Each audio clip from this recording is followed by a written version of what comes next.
ላስተማሩት ትምህርት እኛ አባት አልተማሩም አላልንም። ደብረ ሊባኖስ ናቸው። ገዳሙንም ዋሻ ማረግ አይቻልም። በደብረ ሊባኖስ ገዳም ይሄ ቃል አይነገርም። አሁን እመቤታችን በአደባባይ ስለተነካችብን ለሃይማኖታችን ነው እንጂማ ከኔ ጋር እኮ በጣም ወንድሜ አባቴ ናቸው። በጣም ወዳቸው ናቸው። ቃል እግዚአብሔር አነጋገራቸው ደስ የሚሉኝ ሰው ናቸው። በዚህ ልክ ከመጡ ግን መልአክም ቢመጣ አላምነውም እንኳን እሳቸው። ምክንያቱም አትቀበሉ ይላል መጽሐፋችንን ይዘን ነው። እያንዳንዱ ክርስቲያንም በዚህ ልክ ነው ስሜቱ። እንዲሆንም የምንፈልገው ይሄ ነው። ያገለገልነውም ህዝብ ከዚህ ውጪ ሌላ ነገር ሰምቶ አይ አባት ናቸው ቢሳሳቱን አይቻልም፣ አንቀበልም። ይሄን በትክክል ነው። ሁለተኛ ቀኖና ቤተክርስቲያንን ጥሰው ነው የሄዱት ባይነኝ እኔ ተፈቅዶላቸው የክፍሉ ጳጳስ ፈቅደውላቸው እንኳን ተገኝተው ቢሆን የራሳቸውን ህዝብ ለየትኛው ሊቀ ጳጳስ ሰጥተው ነው የሄዱት። አብይ በሆነ በዓል ላይ ህዝቡ እንደ ቅጠል ረግፎ እንደ ሻሽ ተነጥፎ ኪርያላይሶን እያለ በሚሰግድበት ሰዓት ጥብጠባውን የሚመራው ማን ነው? ያንን ስርዓት አስተምሮ በስነ ስርዓት ህዝቡን እቺ ቃል ሳምቦ ላይ ትነገራለች። ያምቦ ህዝብ ለሃይማኖቱ ምን ያህል እንደሆነ ልጅ ሆነን እናውቀዋለን። ተነግሮ ይደገማል። እኛ እናውቀዋለን። ምዕራብ ሸዋን እናውቀዋለን። ያልገባንበት ገጠር የለም። ህዝቡ የኛ አባት ነው። ከያላሉ ደሳሳ ጎጆ ጀምሮ ያማረ የተዋበ ቤታቸው ውስጥ ሁሉ ገብተን አይተናል። ለመብርሃን ፍቅር ለመስጠት ብሔር አይጠቀስም። ኢትዮጵያዊነት በራሱ በቂ ነው። ኦርቶዶክሳዊነት በቂ ነው። እንኳን እኛ በዛ የስቅለት ቀን ፕሮቴስታንቶችን እመቤታችንን በዚህ ልክ አይነቅፏት። እኛን ለማናደድ ምን ይናገሩ እንጂ የዛን ቀን አይነቅፏት። በእውነት ስቅለተ ክርስቶስ በምን አይነት ሁኔታ በቤተክርስቲያን እንደሚከበር እመቤታችን ምን አይነት ጥልቅ ሐዘን ውስጥ ልትሆን እንደምትችል የተጻፈ ነገር ለነሱ ባይኖራቸው እንኳን ከኛ አስተምሮና ከኢትዮጵያዊነት የተነሳ ዝም ይባላል። ሐዘን ላይ የተቀመጠ ሰው አይወቀስም። በዚህ ልክ ክብሩ አይነካም። ስለዚህ አገረ ስብከታቸውን ጥለው መገኘታቸው ህዝባቸውን በትነው መገኘታቸውን ቅዱስ ሲኖዶስ እንዲጠይቅልን እንፈልጋለን። ፍኖተ ጽድቅን በተመለከተ ለቤተ ክርስቲያኒቷ የማይለቅ ደዌ ሆኗል። ፍኖተ ጽድቅ እኛ አገልጋዮችም ለመንከባከብ ሞክረናል። እኔም በግሌ አንድ የዩቲዩብ ፕሮግራም ላይ ቀርቤ ለሰውየው ለመከላከል ሊመለስ የሚፈልግ ቤተክርስቲያኗን ይቅርታ ሊጠይቅ የሚያስብ በዚህ መንገድ ያለ ሰው ማለት ታግለንለታል በነበረው የዛሬ 3 ዓመት አካባቢ። ከዛ ቀጥሎ ደግሞ በየአመቱ ብዙ ወንድሞቻችን እኔ ባልገኝ ወንድሞቼ ደግሞ እየተገኙ ሲታገሉ ኖረዋል። ኤዲቶሪያል ቦርድ ተቋቁሞ የሚዲያ ፖሊሲው ከቤተክርስቲያኒቱ ስርዓት እንዳይወጣ ያሉት ወረቀቶች አሉ። እነዚህ ወረቀቶች ላይ ተገኝቷል። ለምሳሌ ከዚህ መካከል መተዳደሪያ ደንቡን አወጣውና አንቀጽ 13 የሚለውን ይሄን እንግዲህ አንቀጽ 13 ምን ይላል? ቅድም እንዳነሳ ነው በዚህ በኢትዮጵያ ኦርቶዶክስ ተዋሕዶ ቤተክርስቲያን የፍኖተ ጽድቅ ብሮድካስት አገልግሎት ማቋቋሚያ ረቂቅ ደንብ ነው የሚለው። ይሄ ደንብ በሚወጣበት ጊዜ በአንቀጽ 13 ላይ የተጠቀሰው ለህዝብ በግል የማይታዩና የማይናገሩ የቤተክርስቲያንን ሚስጥራት ቀርጾ ማሳየት አይገባም። ከሚስጥሩ መከናወን በፊትና በኋላ ያለውን ክስተት ድርጊት በማሳየት መልእክቱን ማስተላለፍ ይቻላል። ሊወክሉ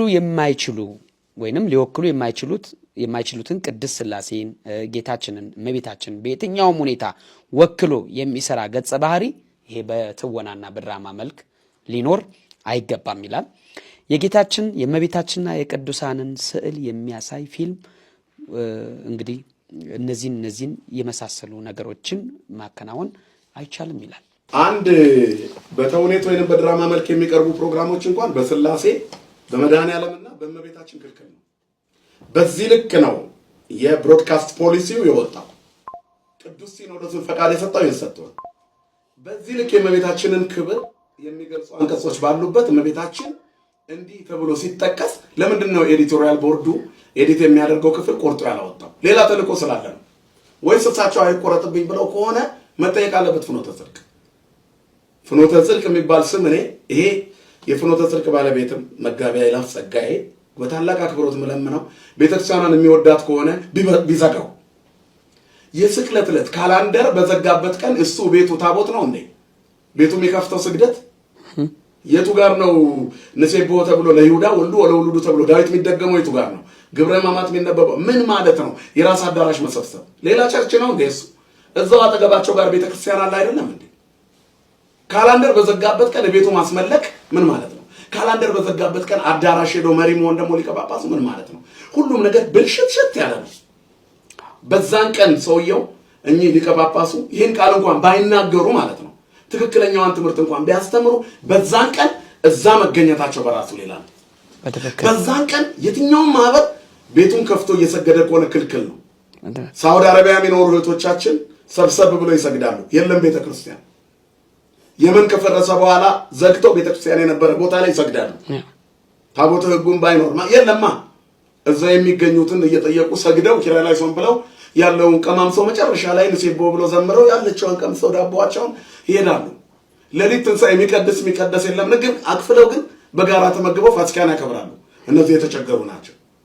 ዙሪያው ታቦት ባለበት ቤተ መቅደስ እንደ ዓለም ገና አጠቃላይ ዙሮ መቅደስ በመቅደስ በሆነበት ታላላቅ ሊቃውንት ያሉበት ቦታ ምን ማቋቋም ተፈልጎ ነው?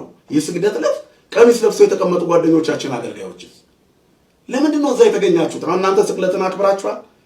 የጥብጠባውን ስነ ስርዓት ሳይከናወን ተገኝታችሁ ትንሣኤም እዛው አድራችሁ ሊሆን ይችላል። የእናንተ ነገር አይታወቅም።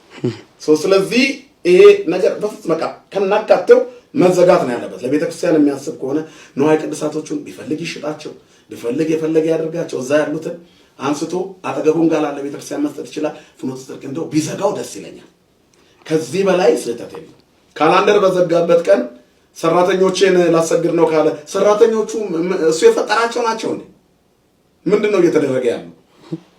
ስለዚህ አያስፈልግም እና የፍኖተ ጽድቅ ስህተት ስርየት የሌለው ስህተት ነው። ከይቅርታ ጋር እኔ ፈራጅ አይደለም፣ ነገር ግን ስርየት የለውም። የስቅለት ቀን የራሱ አዳራሽ ሰዎችን ማሰገድ ከካህንና ከቤተ ክርስቲያን ጋር እንዳይገናኙ የመከላከል ያክል ነው ለኔ የሚታየኝ። ጉንዶሾች አይደሉም፣ አይነ ስውራን አይደሉም፣ ዘመድ አዝማድ የሚያደርሳቸው ያጡ እስረኞች አይደሉም። እስር ቤት ላሉት እንኳን ሳይቀር ቤተ ክርስቲያን ተሰርቶ የጥብጠባው ስነ ስርዓት በካህናት ይከናወናል። ያን ያህል አስሮ የራስ አድርጎ ማስቀረት በጣም ስህተት ነው።